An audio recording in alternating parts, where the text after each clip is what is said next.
Sim, meus amigos, Jesus Cristo, o Nazareno que morreu perdurado numa cruz e depois voltou à vida, o filho sobrenatural de uma pomba como a judia é na verdade a maior mentira da história da humanidade e não passa de uma grande farsa criada com o intuito de centralizar o poder na mão de alguns poucos e submeter a vontade e a liberdade das massas por meio de ideais reativos e antinaturais.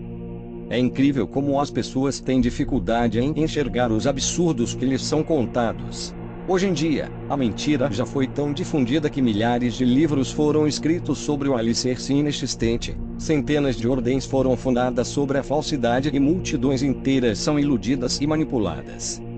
Os historiadores sérios que buscam divulgar a verdade são condenados ao ostracismo e são poucos aqueles capazes de afirmar com todas as letras o fato que há muito tempo já tem sido oculto de todos, o fato de que não só Jesus nunca foi este super-herói capaz de multiplicar a comida e andar sobre as águas, como no fundo ele nunca existiu nem sequer como carpinteiro. A figura mitológica de Jesus é uma mistura decadente criada em cima da lenda do Deus sacrificado, adaptada para a realidade ocidental e recheada de conceitos da covarde metafísica platônica. A história do Evangelho de Jesus não é uma descrição histórica de um mestre que de fato existiu e andou sobre a terra há cerca de 2000 anos. Toda a fé cristã trata-se na verdade de uma fábula maquiavelicamente forjada sobre o cadáver de outros mitos solares e ornamentada com uma mistura da doente religião hebraica e de elementos da figura histórica de Cristo. Há um silêncio absurdo entre os historiadores contemporâneos da suposta história. Isso é ainda mais estranho em se tratando de um conto tão fantástico como é o de Jesus Cristo. Não há qualquer menção à controversa e barulhenta figura de Cristo nos documentos deixados por quaisquer um dos historiadores do período. Isto inclui homens de peso como Plínio o Velho, Sêneca, Juvenal, Apuleu e Filon de Alexandria, todos sempre interessados em registrar movimentos sociais e diferenças teológicas do conturbado momento histórico. Não há também qualquer registro sobre Jesus entre historiadores judeus e árabes, ambos profundamente ligados ao pseudo-evangelho. O historiador que buscar Jesus em seu período histórico encontra um grande vazio aterrador tanto no Sinédrio de Jerusalém como nos registros de Pôncio Pilatos. A única exceção à regra parecia residir em um pequeno parágrafo dentre os registros de Flávio Joséfo, um historiador judeu do século I. Mas mesmo esta pequena menção posta em xeque e parece se tratar de uma farsa medieval de algum copista forjando provas sobre a existência do mitológico Cristo. O registro só foi aparecer na Idade Média após séculos de ansiedade de algo que desse crédito à fé das pessoas. Mas Flávio Joséfo nunca poderia falar de algo em que nunca existiu.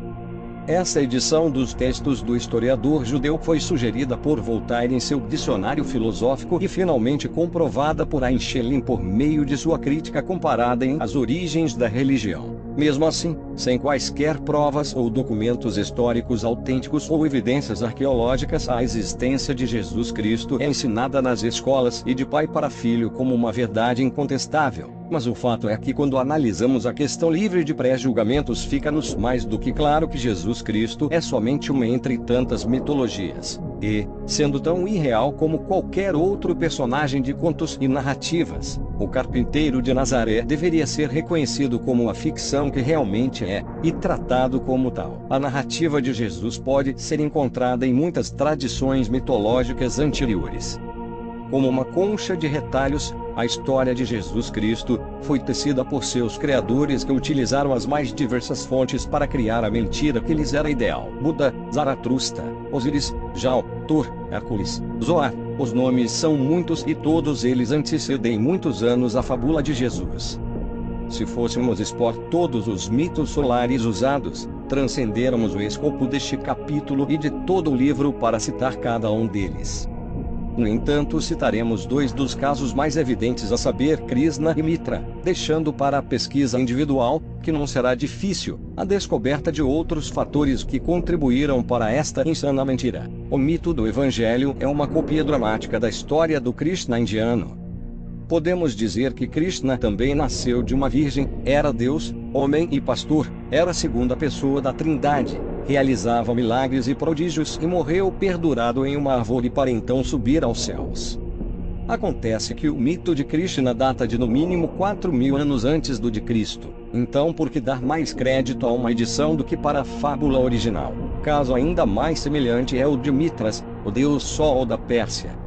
600 anos antes do mito de Jesus, Mitras nasceu de uma mulher imaculada no dia 25 de dezembro, era também Deus, homem e pastor, teve 12 discípulos, executava milagres e prodígios, foi enterrado e após 3 dias ressurgiu dos mortos, sendo que este retorno era comemorado todos os anos no mesmo período que hoje se celebra a Páscoa. Entre seus títulos figurava o Bom Pastor, o Caminho, a Verdade e a Luz, o Messias, o Redentor, o Salvador. Era ainda identificado tanto como leão como o cordeiro e tinha no domingo o seu dia do Senhor. Além dos 2 exemplos anteriores, existem dezenas de narrativas ancestrais onde a fábula de Cristo é em muito superada e antecipada. Os mitos são similares e por vezes até idênticos, não é simplesmente porque influenciam uma formação do outro, mas porque são baseados no movimento do Sol pelos céus. Os 12 discípulos, sempre presentes, são as 12 casas do zodíaco. 25 de dezembro nada mais é do que o dia em que o astro recomeça sua jornada ao norte. Citando a Chariesse, é as origens do cristianismo e a busca do Jesus Cristo histórico. O Sol morre por 3 dias em 22 de dezembro, o solstício do inverno, quando para em seu movimento para o sul, para nascer outra vez em 25 de dezembro, quando recomeça seu movimento para o norte. Em algumas áreas, o calendário começava originalmente na constelação de Virgem, e o Sol consequentemente nasceu de uma Virgem. O Sol a luz do mundo. O Sol vem em nuvens, e cada olho vê-lo-á. O Sol que levanta-se na manhã, o Salvador da humanidade. O Sol veste uma corona, ou coroa dos espinhos. Além dos mitos solares, um dos principais ingredientes da fábula de Cristo é a figura histórica de Crestus, este sim devidamente comprovado por documentos históricos contemporâneos. Mesmo tendo antecedido em um século a narrativa de Jesus, Crestus foi um judeu radical e um agitador político posteriormente idolatrado em Alexandria, semelhante ao que hoje acontece com a figura de Che Guevara. Liderando os essênios, a figura de Crestus foi forçosamente ligada à de Jesus pelos historiadores cristos dos séculos posteriores, mas as duas figuras estão não só cronologicamente distantes, como possuem linhas de pensamentos distintas. Crestus nunca se preocupou com a ressurreição corpórea, e este não era um tema normal para os essênios. Seus seguidores não eram adeptos da Torá, de suas histórias e escatologia, entre tantas outras diferenças.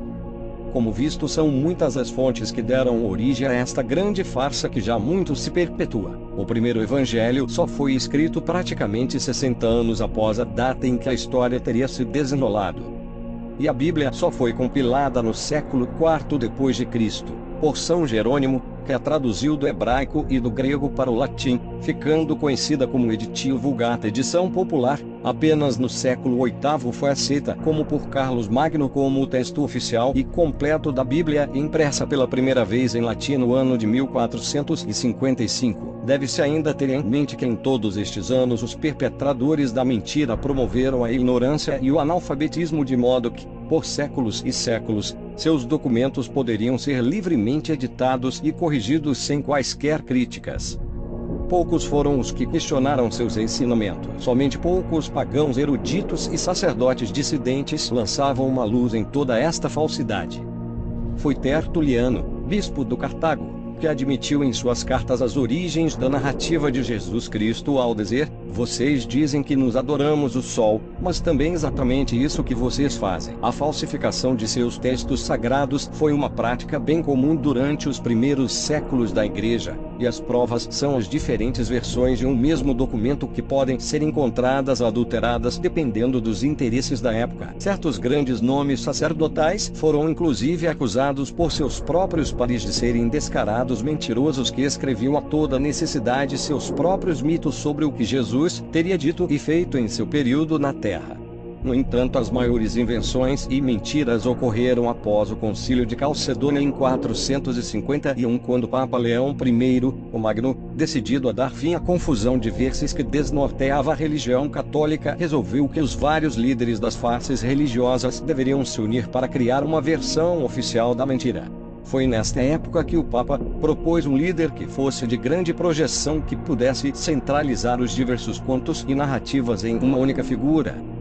O tomo Flaviano foi então escrito, contendo pela primeira vez 6 farás consensuais dos diversos líderes para uma religião universalmente mentirosa. Neste corrupto concílio, vários nomes foram propostos, entre eles, Abraão, Moisés, Saul, Samuel, Davi, Salomão, Elias, João Batista, Jesus, Paulo, Mateus, Marcos, Lucas e João Evangelista.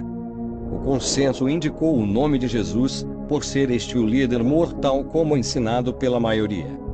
Até aquele ano, 451, a Igreja ainda tinha poucas definições sobre Jesus, herdadas dos poucos concílios anteriores e das ficções e mentiras do bispo Eusébio de Cesareia e de São Jerônimo, ambos apenas 1 século e meio mais velhos do que os bispos do doentio concílio. Jesus será ainda somente mais um personagem bíblico ao qual os evangélicos canônicos e apócrifos faziam referências, sem nenhum grande destaque de notoriedade.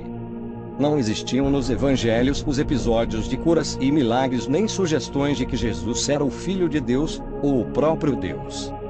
Somente 2 séculos mais tarde, em 681, o Papa Agatão expediu uma encíclica no Concílio de Constantinopla III, onde definiu os rituais e os dogmas que deram a natureza divina a Jesus Cristo. Neste momento foi necessária a reformulação de toda a literatura evangélica para interpolar o conteúdo da decisão tomada pelos bispos do concílio anterior. A mentira foi então finalmente institucionalizada. Portanto, o cristianismo já é corrupto em suas próprias bases. Como se sua filosofia de valorização da fraqueza, da negação do mundo e sua metafísica covarde baseada no ressentimento já não fossem por si só absurdas o bastante para serem repudiadas por qualquer pessoa sensata, o desvelar da verdade histórica é mais do que evidente para aquele que honestamente se dedica a seu estudo. Como registrou Marcelo Mota, em sua carta ao maçom, não há nenhum Jesus, Filho único de Deus, para ser adorado. E quaisquer pessoas que afirmem o contrário ou estão enganadas ou estão enganando, e o que nos trouxe toda esta mentira? Séculos de repressão aos nossos sentimentos naturais e de atraso nos avanços da ciência. Guerras intermináveis pelo nome de algo que nunca foi real. Fogueiras, medo, cruzadas, valorização de tudo que é fraco e desprezível e tribunais eclesiásticos. Não podemos então permitir que ensinamentos baseados na farsa norteiem nossas ações. Não podemos permitir que um engodo histórico, criado por um punhado de líderes mal intencionados da Idade Média, tenha qualquer autoridade sobre nossas mentes, nossas consciências e nossas próprias vidas. Os alicerces do antigo templo foram derrubados e não podemos sustentar mais nenhuma ideia ou emoção que seja baseada nesta falha central. Já é hora de abandonarmos a maior farsa da história. Bem, pessoal, era isto. Espero que tenham gostado do vídeo. Se inscrevam e compartilhem o canal e tenham um bom dia.